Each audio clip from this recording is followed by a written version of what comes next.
I said good day, sir!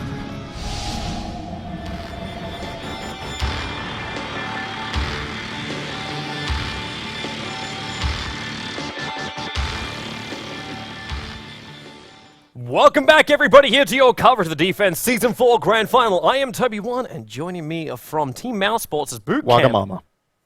You're not Wagamama. Sorry, I just got used to hearing that so many times at EMS. Can you at least say Skorne? Skorne? Skorne? Skorne? Yeah, I don't know if that's close enough. It might pass the Waga seal of denial. And I am Hodor. You are Hodor, because Hodor and Toby1 casting live for you right now. So what have you got to say about this matchup? Well, Okay, obviously he's not Hodor, he spoke real words. Hodor. Failed! Hodor. Said! Hodor. That was set up so sweetly, all you had to do was dunk. I already said I am Hodor. I couldn't have said that. You're true. Yeah, see? You're true. I'm true. I'm right. That's Yes. the word you're looking for. All right. English language, huh? That's the reason why we're Game commentators. number 2. Kaipi, dominating performance in game 1. Really destroyed Na'Vi in that, but it's not going to knock Na'Vi off. No. They're still going to take their first pick Alchemist and prove it wrong that Kaipi could deal with it. Obviously, they dealt with it in game 1. We're going to see if they go down the same route. Na'Vi is making the same picks available to them. They banned out Keeper of the Light as well as Visage. And Kaipi is banning out Batrider and Wisp, which is very regular when the enemy team has first pick. Yeah. But there's still the Naga Siren that they wanted to pick in the last game. There's still their Shadow Fiend. Enchantress, of course, that they jungled with, the Weaver. Last game they had Naga Siren and Weaver as their first two. Yeah. And they could do it again. They could be like, wow, that worked really well. Why change your winning strategy? See, I don't know if they're going to use Weaver or not, because I noticed a little bit about what happens with Kaipi. They do what's a very, very Aussie kind of thing to do. Aussies who grew up with an insane amount of lag when they play in games, they develop strategies that work no matter what. It's like when the SB is played. You know you're going to charge in, you're going to hit him, you're going to proc the bash, you throw the ulti. It's almost impossible to screw up.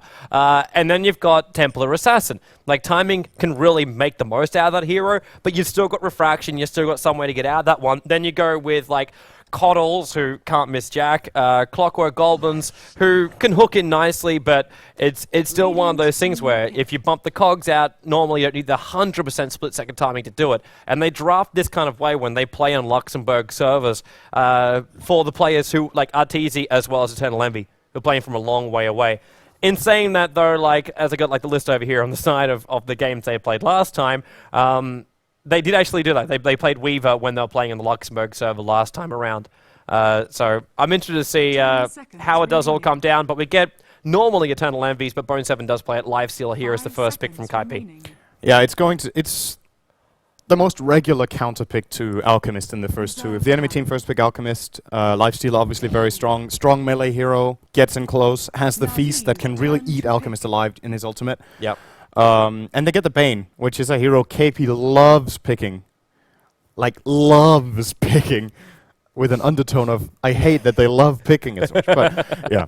Hey, it's a very strong... At least it's not Coddle PL, man. I don't mind that so much. But Bane can be really frustrating. But still, it's they pick it with the purpose of trying to lock down Alchemist. They will be spamming some Enfeebles out, trying to deny him farm on the lane, and of course later on in the game having Fiend's Grip against Alchemist is going to be very powerful. He is a hero that really needs to be able to move freely in the fight, and Bane has so many ways of denying him that. Has the sleep, has the grip, and a high level of Enfeeble kind of negates Alchemist's power in these team fights, because his damage is not that high to begin with. He has some minus armor, but if all his damage is gone, then the minus armor doesn't matter. Yeah. So really good pickup. The only other thing you can do is to make a bigger target than the Alchemist. That would be the biggest thing. And that's why I'm kind of like, I'm leaning on the lines of wondering if Na'Vi is currently tossing up Doombringer. And I say him for two different reasons.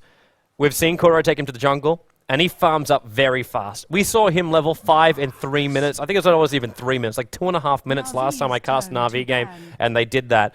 And at the same time, if you get that Doom off on a Lifestealer, and he loses the ability to feast during a fight, he'll instantly want to retreat himself out there until that Doom is worn off. Because Alchemist will just tear him a new one, because you can't steal that life like you want to normally do. And Bane's level of control might stop the Alchemist now, but then you've still got now a Darkseer as well. You get a high level up in back, getting a full Fiend script off just became very difficult. You've already got two heroes up here for Na'Vi that can disrupt their movement.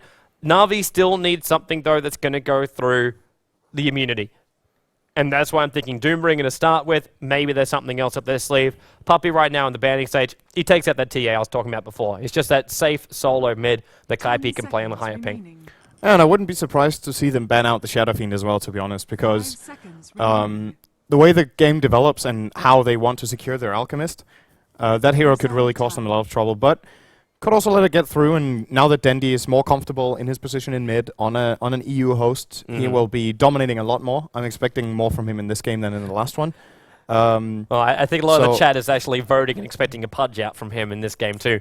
Oh, is that what the vote? I thought the vote was about whether you would miss first blood or not. Oh no, they do that as like they did that's okay. Ryan's thing. He enjoys that thing, and people still just don't believe in me. I want to get that, guys. Vote that I will actually see first blood.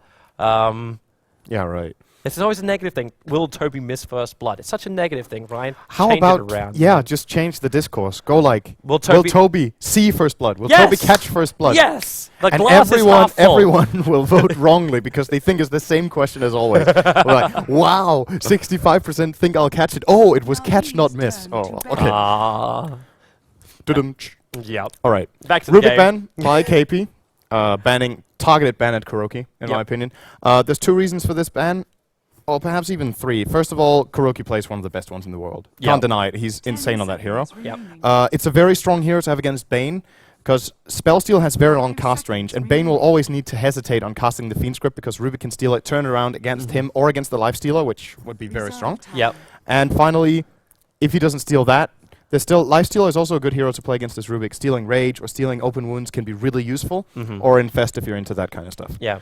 It's funny you bring up that whole point of like the Rubik versus the Bane, because it's exactly what happened during the EMS finals, where a certain EG person could not cast Black Hole at all because Rubik was always waiting for it. And he was sitting in a perfect position every time that he wouldn't get caught out, and every time he would be able to grab it. So those kind of things where you fear a Rubik. You fear, especially when you've got a big, powerful lockdown ability that is channeled, you don't want to deal with that one. And surprisingly, too, Puppey's going to be taking out one of his favorite heroes, removes out the Nyx Assassin. And there's the OD ban. But it made it through the first 4. It was actually something I was talking about with Bruno, as well as Clairvoyance over the last couple of days, saying it's really turned into this very situational pick again. Like, OD is an amazing pickup, absolutely amazing pickup, but he also has a lot of weaknesses behind him. And if you could explain, it's like having an SF. You can gank him in the middle lane. And OD has those similar problems. If he doesn't get like early kills, early momentum, he can get rolled over. And you have these magic immune targets. You can't orb damage them. You do nothing during a team fight. So a hero like a Lifestealer would have actually had a really great time in that one. Hero like a Puck, though, would have probably completely lost his lane. And Na'Vi actually going to go with the Gyrocopter here. A hero which actually, after being almost first pick or second pick material every single game, has phased out. But he's here again. He has become more of a situational pickup. There's probably 2 reasons for it. First of all, people get better at playing against every hero. That's how it is. When you play a lot against a certain hero, you learn to play against it a lot more. And that's actually both reasons. 5 seconds. Those are the 2 reasons I had. I was hoping to come up with a second one. I didn't have any. But like the way the game is played, what you could say is Gyro is a split damage carry. He's not good at the focus fire in the mid-late game because he has Flak Cannon, which spreads out the damage very, very nicely.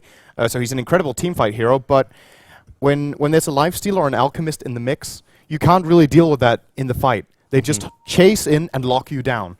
And those, especially Alchemist, has really gained a lot of popularity, and Gyrocopter has lost a little bit of favor because of that. He's fallen out a little bit because if there's an Alchemist on the enemy team, you have to be a little bit careful because you know, alright, if we just farm the Gyro against the Alchemist, Alchemist will out-farm you and just lock you down in the fight. He'll go in and chase you, and he won't care that you fight back because he can tank everything you have. Even the Rocket Barrage is not enough, and when he has a BKB, he doesn't care about that either. But now we go, Na'Vi, classic. I was predicting this in the last game, that they were going to get the Dragon Knight when they had the Alchemist, which they didn't. This time they do. Danny's going to hate Puppey for this. He's going to absolutely hate it. He hates playing DK. He absolutely hates it. He thinks it's one of the most boringest heroes. But he also says it's insanely hard to win a lane up against DK, so that kind of like balances out a little bit more too. If you don't lose your lane, you're still going to be a lot happier than if you played an entertaining hero and lost it. This is interesting now, though, I think, because I don't recall the last time I've seen Na'Vi playing Alchemist or Gyro on support. 5 seconds remaining. And they have to play one of them on it. Because they have a Darkseer offlane and a Dragon Knight mid. Unless if they go ultra greedy and put the Darkseer in the jungle, now they can't do it. Yeah. Unless if they offlane the Alchemist, which they actually have done. Yeah. They've played an offlane Alchemist. That might be what they're doing. It's just a suicidal lane for Revorsed would be my instant assumption, but they need to have a babysitter for him. Like, you're going up against a Bane, and we don't even know the last supporter. It could be a Prophet jungle. It could also be someone else directly in the lane. And I think it might be just greedy going for the Chen. But that Alchemist long lane, it's very iffy, but if you're stacking up, then you're okay. But what if you're gonna... no, that's, it's both, man. That's what it is. It could be a dual lane with the Darkseer and a support Alchemist. Oh no. Oh no. But I think... It could just be a support Gyro. That would be the obvious assumption. And then I would think SD would be the logical last pickup here. And then they can go Alchemist, support Gyro, as well as SD. And that's actually a little bit more of a potent long lane. The only downside I have from that is I don't know if it's going to be enough to really kill off someone like a Lifestealer who would just get away. Oh, there we go. And we're going to bring in the Space Cow. I'm going to say, though, I really think this is a support Alchemist because Na'Vi probably feel like they've been forced into a scenario where Alchemist is counted so hard that it's not worth farming on him. So they're going to farm the Gyro instead, who has range, is more of an AoE damage carry, and then they're going to put this Alchemist on support because if he needs to run into this fray against a Lifestealer, a Bane, and a Puck, who can all hold him in place, deal immense amounts of damage, and generally just counter him overall. And now even with the Spirit Breaker, I don't think they can afford putting the Alchemist on a carry roll. I don't think it's good enough. It's not worth it. That's the beauty of Alchemist as an early pickup, though. He can go support, he can go solo mid, or he can go hard carry. And with Funnick picking up that Darkseer, there we go. It's definitely a support Alchemist and a support Silencer. Yep. I don't know. I think this could backfire hard for Na'Vi if KP can pull off an aggressive trial in here, which they might choose to do even though they have a Spirit Breaker on support, which they do. They always play it as a support hero. Sing Sing is going to play that, and Pilot Eye on the Bane. I'd still be concerned in doing that, man. But there's a Gyro. That's always hard to challenge up against a Gyro. Because if you're coming in close on that one, like, SP's got a lot of life points. Like, he's very, very tanky when he runs in close. But it's 2 hits of Rocket Barrage are still going to drop him down very, very low. And you combine a Flat Cannon with that one, and any kind of extra support. A Silencer, like, you know, if Kuro there will be forcing you to spam your abilities. And SB can't deal with that. He pops his charge once, and he's down to half of his mana pool. At least it's not as bad as something like a Skeleton King, where you're going to have, like, you pop your 1 Hellfire Blast and you completely have, like, you can't cast another ability. Yeah, you're lost. He has the new ability now. Oh, that's true. That costs 25. That's true. There are many heroes that really suffer in there, we can go back to our question from game number 1. SK, hero of TI3. Yeah, no. All right, let's run through our lanes very, very quickly. So by no surprise, it'll be Dendy on that DK. Going to go bottle build for the solo mid, being pulled a couple of trees from Puppy. Puppy will be supporting as this Alchemist, ensuring the camps will not be countered. They're throwing down sentry wards and already find one of the ones that were down from Kaipi. Kuro will be here as a support silencer, and that puts Avort as the hard farmer. And that puts Funnick then as the long lane bottom. Hasn't got anything pulled to him. He's got to do it the tough, the old-fashioned way, but he will be the Darkseer down the bottom lane. As far as your aggressive try lane, it kind of looks like Kaipi's thinking about it, man. I think this is a little bit of a tricky situation because they want to lock down the Gyro, but at the same time they could perhaps be content with just farming and getting farm on the Lifestealer, trade off for the farm on the Gyro, and try to use their supports for rotating and just going greedy with the Prophet. They have a Prophet who's going... by his build, he's going jungle. They're not thinking about the aggressive trial anymore. This is a straight hand of Midas. Straight Midas. He will ignore the top lane. So Havost will free farm, and what Na'Vi will generally do in this scenario is that they will farm very, very fast on the supports. They will stack, they will pull, they will get all those levels as fast as possible because they know, okay, Prophet is jungle, we can do whatever we want. Small mistake here by Arteezy. I don't know if he really meant to do that. He blocked the camp for too long that he's going to get this creep wave too close in on the tier 1 tower. Can make it lasting a little bit more difficult, but Dendy also trying to take uphill. It's not that bad too, because the 3 creeps are still alive and they're going to push back to his side of the river, especially with the orb help. In fact, Arteezy, he came in so close. I'm hearing a concoction coming from the side now. Puppy, who's he throwing on? He keeps Pineline Day out of the lane, and Dendy down to 29 HP. Arteezy was almost able to bring him down, but they don't have a salve. So Denny cannot regenerate fast enough, and he hasn't got his level 2, so he doesn't have the Dragon Blood possibility. And when you skill Breathe Fire like that to secure the last hit, he didn't have the stun when Arteezy came in close, and that was actually really, really close to killing Dendi off there. Very aggressive play from Arteezy, and surprising to see Dendi just tank it up. He was just standing there being hit. Didn't care about it, but with his item build, he got pooled the tangos. He actually has a bottle now with one last hit. He has a bottle at 1 minute 25 because he started out with 450 gold. Yep. So now he's going to be able to make a comeback, but Arteezy has definitely kind of taken a stance here in the mid lane already. I'm hearing Concoction going again. Arteezy can still phase shift this one. Oh! Didn't phase shift. He just wanted to tank it. Funny's going to come down too. He's still got his orb to phase shift. Maybe that's the reason why he didn't want to use it just yet. Funny's still behind him. There's no extra vac back. Bone 7 just harassed them back out again. But 3 players being committed from Na'Vi to try and bring down and slow down Arteezy and ensure that Denny can at least get another last hit, which now, with a Breathe Fire, he gets his second last hit in 2 minutes. Yeah, and it's so hard for him because Bane is just being annoying. So frustrating to play against this Enfeeble on level 1. Arteezy will take some damage as well. I think he has secured his bottle already as well. Yes, he has. So he's now 13 for nil in mid, and Dendi is 3 for nil. Completely destroyed, and he even got help. Na'Vi moved in, like you said, Alchemist as well as Darkseer. So they wasted a lot of farm time on this. They're still going to do the classic thing of just letting Kuro pull.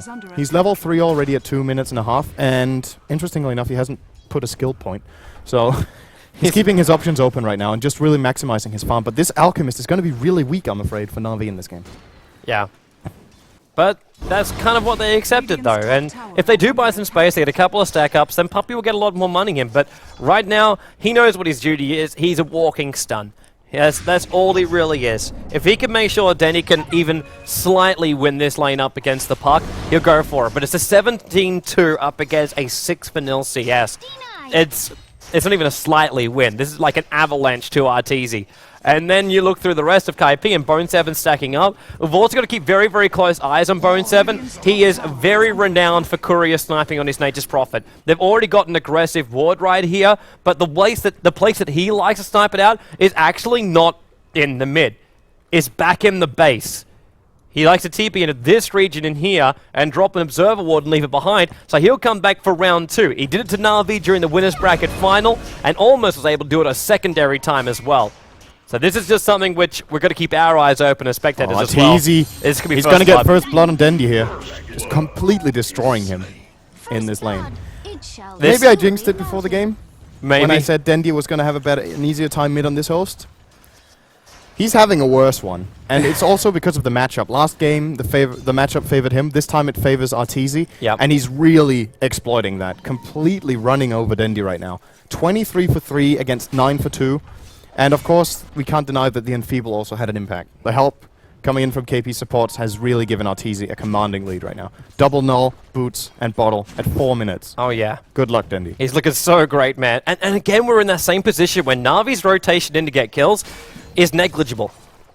Because what are you going to have? Like, Silencer at this point, Kuro hasn't left that top lane at all. It's almost like he's waiting to get to level 6, so this global silence will then make the opportunities for him. But that's almost like our last game from Na'Vi, where it's wait for the big team fight combination and then kill off everything we find. Like, that's kind of what it feels like. A global silence into a vac, into a wall, into an unstable concoction AoE stun, into a Breathe Fire and the Frost Dragon. That kind of feels what they're going for. And Denny's going to go down here again. One stun, concoction. Actually, Arteezy overcommits himself. And he will go down. That is so big, what happened right then. And Na'Vi were just waiting for it. Puppy was up there for a long time and really wanted Arteezy to go on Dendi here. Can't get the phase shift off because of the Dragon Tail. Gets the concoction in and gets the kill. Now Dendi's back in the lane. He's still behind, but at least now he's even on experience. There's also the other big problem too, where Puck, he used his orb at the very, very start, so even if he did use the phase shift, he was still never going to get himself out of that one. And now Havor says, hello tier 1 tower, do as much damage as you possibly can with the help of Kuro. And has he finally leveled something up just yet? He's got level 5, he's gone 3 last word, 2 in the glaive. Okay. I've got to say though, the way the game is going right now, it's looking really good for KP because they're playing ultra greedy. They have a support Spirit Breaker, they have a Prophet full-time jungling, and they have a Nake's going Midas. They're getting 2 Midases at 6 minutes. Bone 7 will have his in 2 creeps. And Envy already had it for 2 minutes almost. Has Envy actually missed the last hit down here? He's 42 for nil. Yeah, he has the same as Havos, so I guess both of them missed like 1 or 2. Yeah. Wait, I actually, is there a list out there anywhere that says by this point, like at the 6-minute mark, you should have this many last hits if you get 100%? Actually, I remember I actually requested this of Valve through Bruno to actually have a list of how many last hits. Oh, he's diving. Oh, wow. Just cancels it then, but Puppy might have a false... He's still going to go. He's still going to go. There's... Oh, no. Sing Sing. The Mad Cow's not as mad as I thought he was going to be, man. It seemed like a little bit of a miscommunication there. Envy actually thought he could dive there, and then he didn't know if Sing was with him, and then when he backed off, Sing started charging, so a little bit of mistiming there.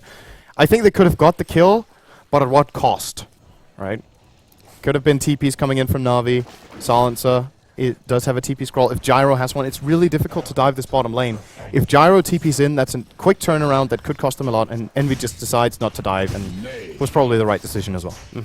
I don't know if you're trying to capitalize on the chat with your saying. But either way, Twitch servers, chat servers, we'll see if we can break all the suckers again. Yeah, we're going to see if we can break the full capacity of the servers. Oh!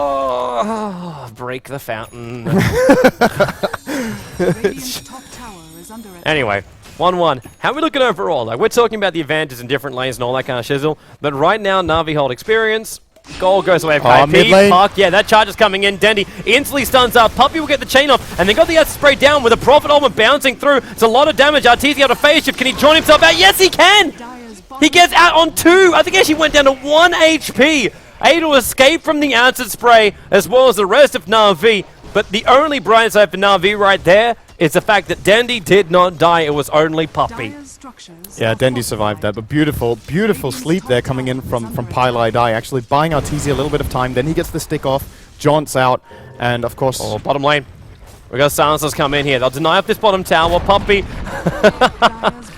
I'll take the boat to freedom. Kuro getting charged up, and they started getting aggressive on Puppy. If they get this kill off on him, well, Envy wants it. The global silence makes it very difficult to keep on chasing, and Sing Sing does cancel his run.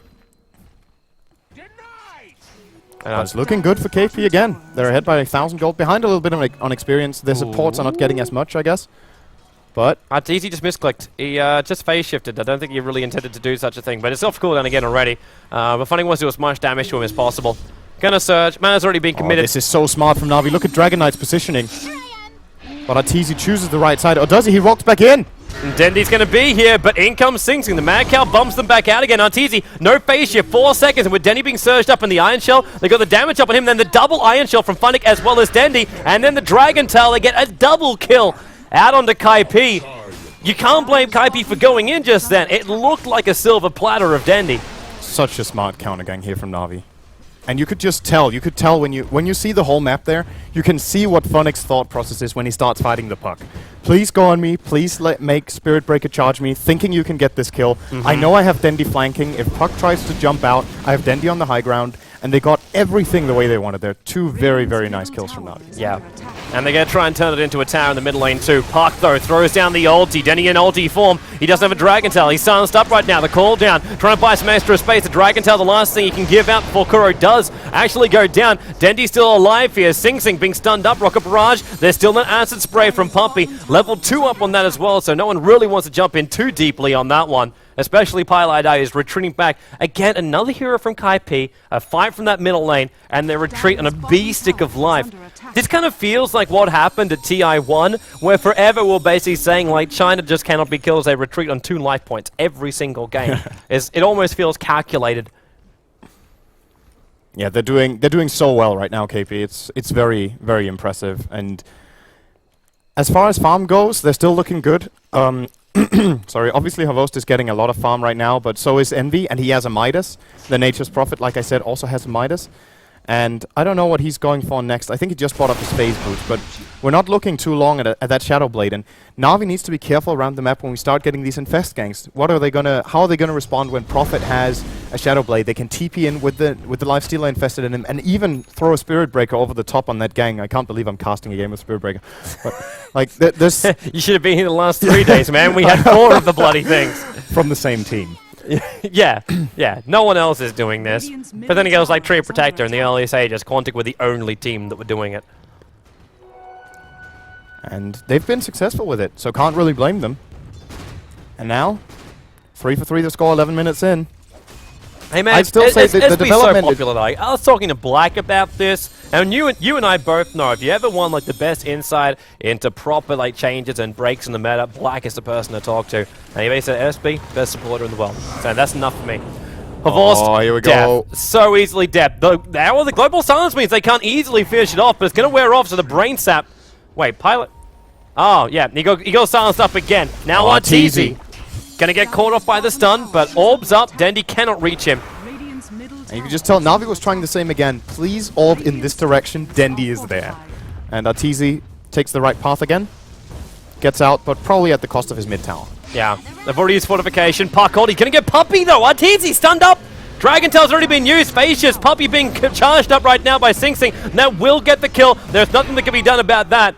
Back to the mid tower, Piedlight die again, like no life points whatsoever. And then he wants this poison ticking out the bottom, ticking out the tower. Bottom line, looks like Weaver's having himself, Lifesteal's having himself a little bit more fun. He's very, very deep here with Bone 7 as well. But of course, now he's like, come on, bring it on. Into the Rocket Barrage, he's getting enough damage to kill a Bone 7 in time. Fired up the flank cannon as well, and we'll clean up the rest of the creep wave. And Dendi Rise just a little bit late, but they did bring down that tower in mid without having it denied. So Na'Vi does get something out of it, but yeah, it's still these trades. I still have a hard time saying that they're favoring them, even though they got that tower. It's been delayed significantly by KP's play, and they got 2 kills for it, and the bottom tier too. Yeah, and that gave Eternal Envy now his full armlet. So he's 30 minutes in with Phase Boots, armlet, Hand of Midas, and he's still got another 530 gold in the bank account. This is almost ideal farm. Trouble for Kuro. Charged on top lane, and he's got no way out of that one. Locked in position, and more kills here coming in. Nature's Prophet now has 1,500 gold to do with his Hand of Midas. And Kuro, well, I got trouble for him. Oh, it was about time it was Kuro's PC, right? Yeah, yeah. If Kuro's PC doesn't break once during a matchup, then something is wrong. Oh, he's back already. Yeah. It was actually Eternal Envy that instantly paused the game. And then said don't start yet. They're using Kuro as an excuse for a tactical pause. Oh, man. Is there any meme we're not using in this cast? I don't know, man. I'm pretty sure there's... Call Merlini! It's a puppy pause! Actually, if you have subscribed to the Join to the channel, we have a 1-800-Merlini icon. Yeah. That's no joke, too. As well as a Zoe one. The So Epic. 1-800-Zoe? You could call Zoe, but I don't think she's got a 1-800 number. Shout out to Zoe, who's been doing a fantastic job hosting many of the Dota 2 events. D2L, EMS, and maybe more. Maybe more on the horizon. People just have to wait and find out. Yeah. Anyway, back to our pause. Oh, we got a subscriber question. I like these pauses for these reasons. So, Toby and Sim, which player will make an impact at TI3, and which player will not live up to the pressure? I'm gonna feed. Just on purpose, so you could actually say you're going to be correct. But that's expected, so I'm living up to the expectations. So you're going to be contested for the Malk Award. Yeah. And you'll be like, okay, Fader, Koitfa, Black, carry me. I'm going to pick Venomancer. I'm going to go 0-20. I'll be like reliving TI2 all over again. We're all good to go, man. Yeah. I don't know. That's a really hard question to answer, to be honest. I have no clue about who's going to disappoint and who's going to impress. I don't think anyone could really know as well until the group stages start up. No. And even then, like day to day, it's going to change. It is. It's like EG. Day 1 of the Western qualifiers, everyone was like, oh my god, they're playing amazing. Jo didn't die once. And then day 2, it was a slaughter fest. I have a feeling one player that could shine that is worthy of mention is Goblack. Because I think... yeah. Not necessarily as much because of his play as because of his draft, because I feel like they're going up against Rattlesnake, which arguably is not the strongest Chinese team right now, but they're still a really strong team. And I feel like the Quantic's way into the tournament where they need to win the best of 5 event match there. Yeah. I think Goblack's strategy is going to really be important, so I think he could impress if he has a lot of cool strategies up his sleeves. And if you just go down straight individual skill of the players, I'm not sure if Quantic has an advantage over Rattlesnake. And both teams pick crazy strategies, so I think the MVP of that series is going to be the drafter. Oh yeah. So that is a player that could impress. For me, could be either Quantic's captain or Rattlesnake's captain, if they do something cool, which I'm expecting. But as far as who's going to disappoint, I really don't know.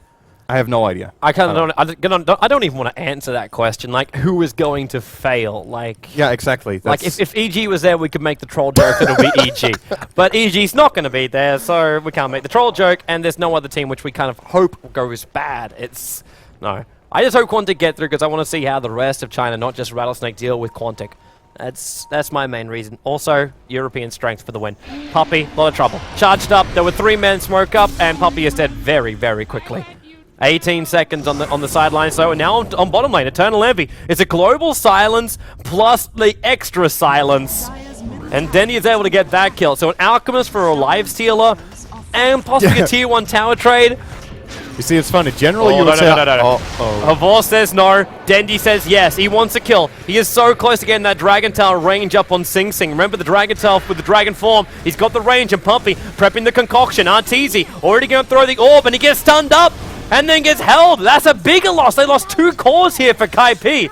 And now it's Na'Vi that can stare down that middle lane tower. And yeah, I was about to say before, it's kind of funny when you say, so the trade-off is a lifesteal for an Alchemist. And you would... And I say it's a negative thing. That's pretty even, right? Oh wait, it's a support alch in this game, so... Na'Vi definitely get in the better...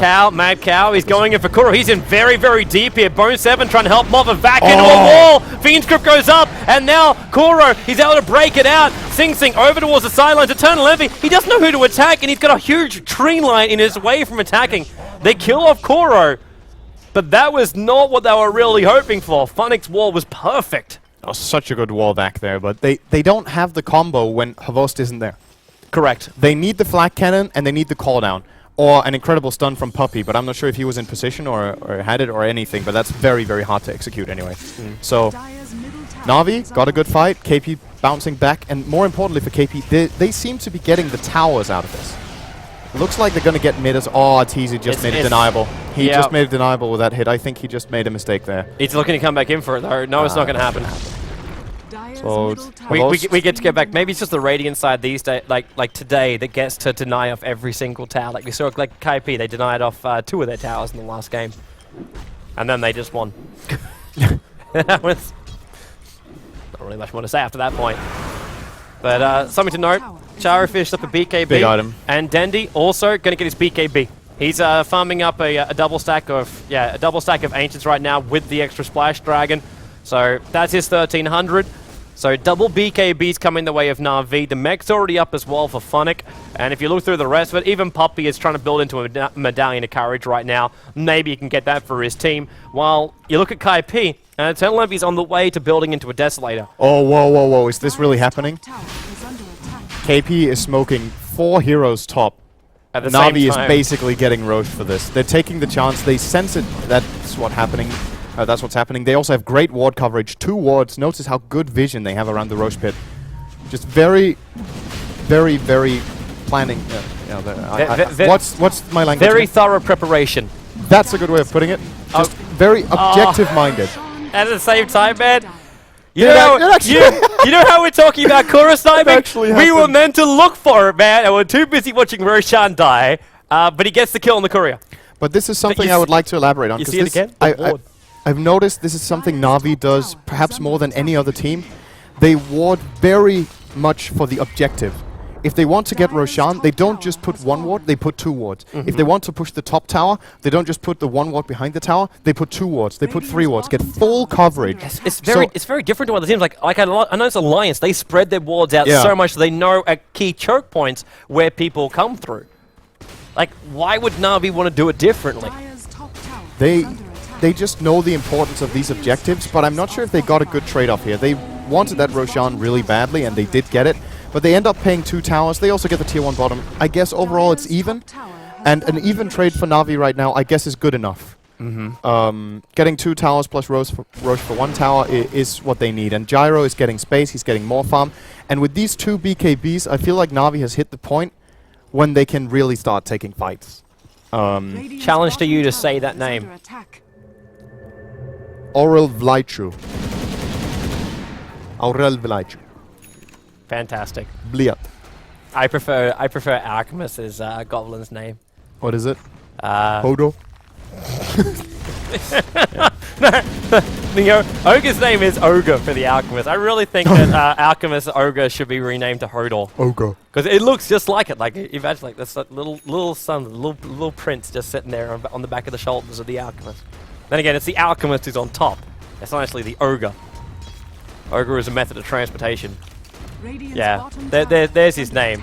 Razil. Yeah, but you got Dazzle. No. We did it like we worked this out with Bruno. It's got to sound like a Spanish football commentator. It's Razil. Oh, it's because it's like Brazil. Yeah, but it's Yeah. Razil. Razil. Yeah, that's the way you say his name. So it's also Dazzle. Yeah. Dazzle. That sounds very Jamaican. Yeah. What? That sounded Jamaican to my ears, man. I don't know about your accents, but Yeah. Dane tries to speak Jamaican. Ends well. Yeah. Okay. Yeah, man. 8-6. The tier 2 tower is gone on the bottom lane too. So Na'Vi still get that tower they lost on the top lane back again. So the trade-off in towers is completely balanced. Overall, though, Kaipi still have a 3,000 gold advantage for a 20-minute game. That's not a lot, though. They have No. 2 Midases. And they're also behind on experience. I'm very surprised to see these graphs, because I was figuring, okay, the trade they're getting right now, KP, they're getting 2 Midases. They're getting full free farm on the lifesteal. They're having a great time mid. But it's just fallen off. Arteezy, who had a commanding position mid, is now actually 23 last hits behind Dendi. And he was destroying him. So his game has kind of fallen off a little bit. Couldn't capitalize on his mid lane. Spam, spam, spam, spam, Ta-da. spam, spam, spam, spam, spam. Oh, wonderful spam. Double damage. Okay. What? Yeah. But they couldn't... Obviously not a Monty Python fan. They didn't gain... Oh, that's... Ah, no, okay. They didn't gain enough, I think, KP. I was thinking they would be in a more commanding position right now, but... Commanding is not really the word when you see Funnick getting one bashed up by Sing Sing, then ultied by him, Fiend's gripped up by Pylai Die, and he moves a grand total of maybe 1 centimeter, and that's just because he was bashed backwards. That is not the hero you want to lose out in that top lane. But you notice how Kaipi's warding inside the Dire jungle? They got one observer ward which is watching the hard cam, and right next to easy camp, but doesn't block it. And then you got another one which watches the join.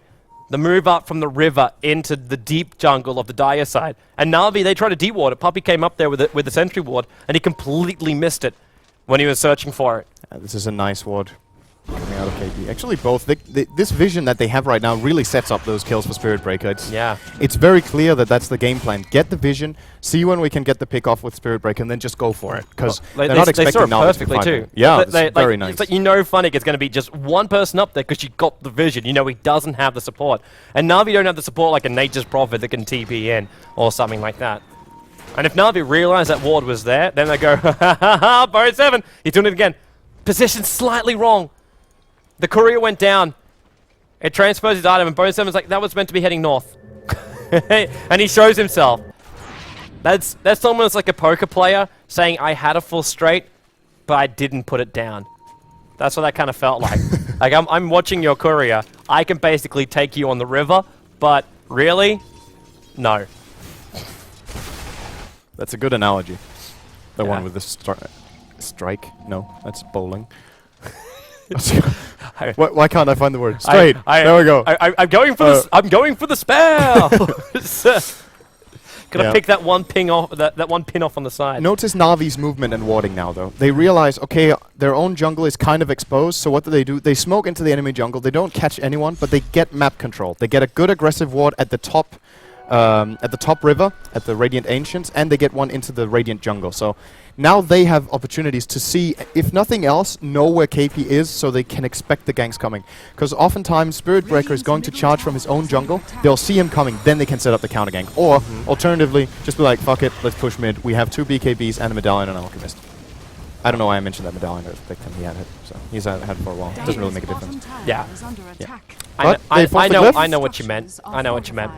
They forced the glyph out. Dendi is going to take this tower and just back off. And no trade, actually. They got away with it. Atiti tried to actually get the denial on tower. He blinked himself in to attempt it. But Envy couldn't push in fast enough through the bottom. And by the time that that creep wave of Bone 7s arrived at the top lane, Funnick's up here with double iron shells to push it back out again. Uh-oh, Envy. And, oh, what a perfect TP. That's presence of mind right there. I'm not sure he saw Dendi Shadowblading with the ward they have there, though, but nice ward in the river regardless from Kaipi here. And ballsy play from Envy to go for those Ancients right there. He really shouldn't feel safe in that area of the map right now, but goes for the play, gets away with it, gets out. It's the greed, man. It's the greed of Envy. He needs to feed his appetite. And he's getting so much farm. He's still out-farming. He's almost 200 CS, man. He's almost 200 CS. It's very even in terms of farm this game. Havost has 3 CS less in a 24-minute game than Envy does. Prophet and DK have roughly the same. Darkseid and Puck have roughly the same, and then everyone else is at the bottom, obviously, support roles. But the farm is so even that we need to start thinking about this one's going to go late game. Oh, yeah. Because nobody's in a position where they're just going to win. Yeah. Which lineup would you favor in a late game in this? Because I'm actually not sure. I think the split damage from Na'Vi is really strong, but Kaipi, on the other hand, they have some really good single target lockdown and team fight and split push. Not to forget. For me, I think Bone 7 will be able to carry this game through into the very, very late. Na'Vi will be forced into a position where they have to go for a bad Speaking of trade. which, Smoke. Oh, yeah. They'll be going from inside the jungle. Their Smokes doesn't have long left on it, though, and Bone 7's not putting himself in a bad position, but Avost, they're going to show themselves down here with a catapult. And this is the perfect timing for Na'Vi to go high ground. Now that's been spotted off, there should be more than 2 players back here. There should really be more than 2 players. Kaipi can't push in fast enough, so this is the better time. Before the split push gets too far out of control, Na'Vi, they're already bringing down a tier 3 tower. This is what they need to do. They need to crack the top before they break the base. And now they're being forced back a bit.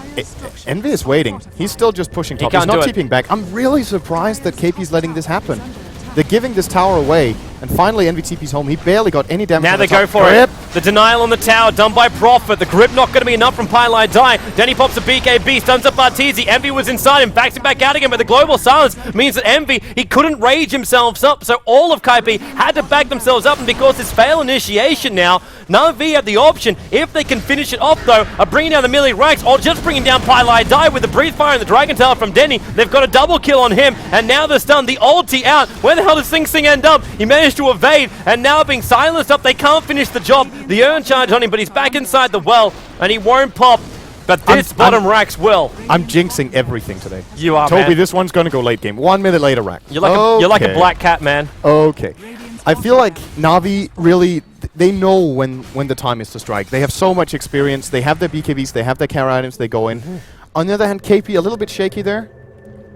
Envy came in so late that the tower was already gone, and the trade-off he got was 450 HP on the top tower. That's crazy for me, man. And they have the split push lineup, and they didn't get the trade. And Na'Vi, they saw Prophet was bottom. They knew they had the shot at just going in, and they took it. And they got an amazing fight. The Fiend script from Pylai Die did absolutely nothing. And the turnaround from Na'Vi, just incredible team fight right there. Man, so many people talk about the difference in the pings when you play these kind of games, but for me, this is a game of decision making. It always is when you go the late portion of the game. It's all about making the right decision. And Kaipi, if you look back to their games in the winners bracket farm, I have to wait a second because Arteezy going to get stunned up, and Funnick with a blink dagger backs him and holds him in place. That is a crucial kill and could even be mid-racks. But yeah, back to what I was saying, man. In the winners bracket final, Kaipi were making wonderful decisions. Wonderful decisions as far as like the best trades. Of course, they did lose their winners bracket final 2-1. In the lower bracket final, they also showed exactly the same kind of thing. They had presence of mind going into the late game, and there's no major issue with that. But that decision just then, I think you saw it. Envy wasn't sure if he could push in through the top lane. They weren't sure at all. They didn't get back in time. They had a Prophet and a Puck to try and hold up against 5 Na'Vi heroes. When everyone was missing, it was either they're ganking top or they're going to push in bottom. The only 2 major options. And they couldn't make up their mind. Look, it's unreal. Look at the graphs. Like, Kaipi has been leading the whole game on gold, and on experience they were ahead by 3,000, and then they lost the Rex. They just lost them with that lead. And the graphs are often a little bit deceptive, and people tend to just jump to the conclusion, okay, this team has more gold and experience, they're leading. It's about how the gold and experience is distributed and what the lineups are. Kaipi has an incredibly greedy split push lineup. They're not as strong in 5-on-5s. So if the gold is even, Na'Vi has superior team fight, and they took it. This I like a lot more from Kaipi. Sing Sing just got pinged out. That one came from the puck. RTZ actually, so they don't know this. They're going to come in through Oh, the rear of the Prophet. smoke, and Envy is here. Denny comes up, and it's going to be Eternal Envy. He's the one to be started on, but then again, you got a puck holding out. Kuro being charged in by Sinks in the Global Silence. Really going to shut down Kaipi for a moment, but us up. Whoa, RTZ on the run back out there. He can get himself away to safety with Highlight Die. A quick brain surf can make Funnick and Horse chase him just that little bit longer. He's got Nightmare available for him, and now can't do it. He tried to turn around for it, but Horse will take the kill. 2 for the price of 1 in all of that. Was a bit of a mess of a fight. But still, Na'Vi they've got so much strength in their lineup. They're so difficult to kill. And they've got the permanent vision too with Puppy. Yeah, this is probably going to be the second set of Rex. Envy is 40 seconds on the sideline. He bought up. He had a heart in that fight. They're trying to go for the trade. Bone Servant's on the top tier 3 tower. He can't do it. Not fast enough. This will be at least mid-racks, and all they'll get is maybe a tier 3 tower on the top lane for it. Not even. Oh, I guess forced back out again. But this does stop Na'Vi from pushing in deeper. They only take the melee racks, and there's a charge out from Sing Sing. They want this kill on Puppy, and he's already starting a concoction. It's like he knows Sing Sing's going to charge him. Problem is he just went around the tree line, so he doesn't have the vision, so he'll stun himself up, do the damage, and that's Puppy going down, as well as the gem also being dropped. That is a very expensive death. But right Na'Vi got it. Dendi picked it up in his Shadow Blade. A what? He sniped it out underneath them? He stole it with his Shadow Blade right in the middle of the fight. Beautiful play. Oh, man.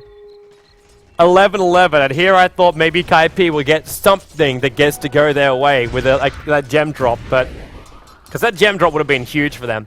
You get a Shadow Blade DK being revealed out by Gem, and you can get rid of all these aggressive wards from Na'Vi, which actually... Have they got a single ward on the map?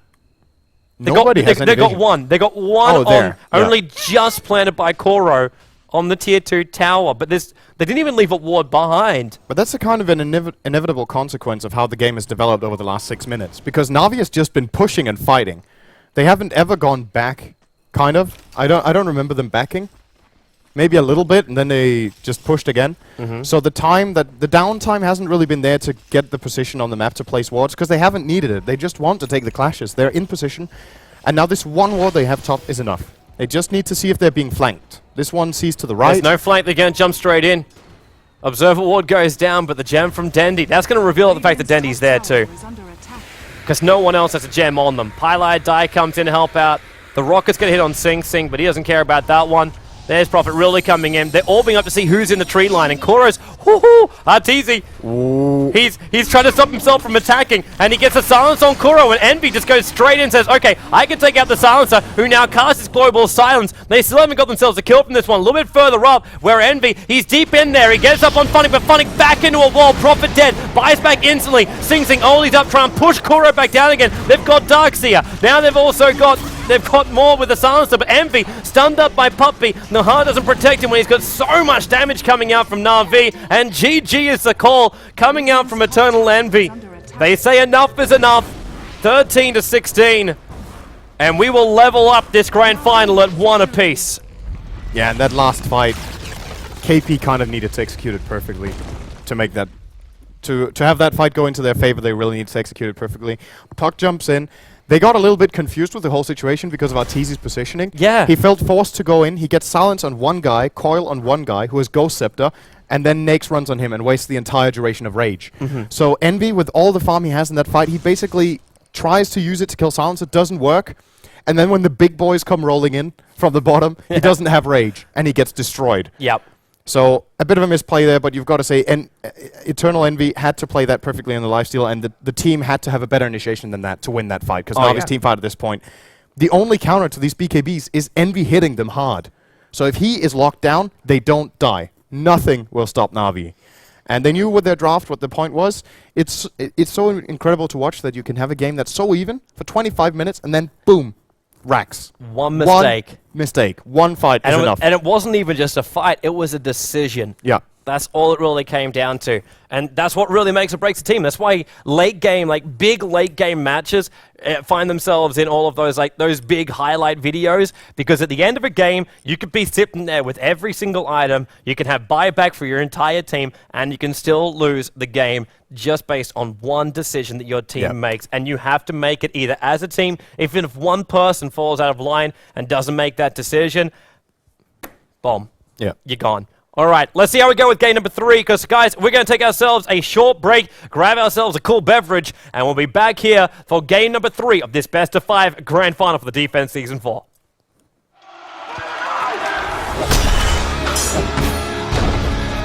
I said good day, sir!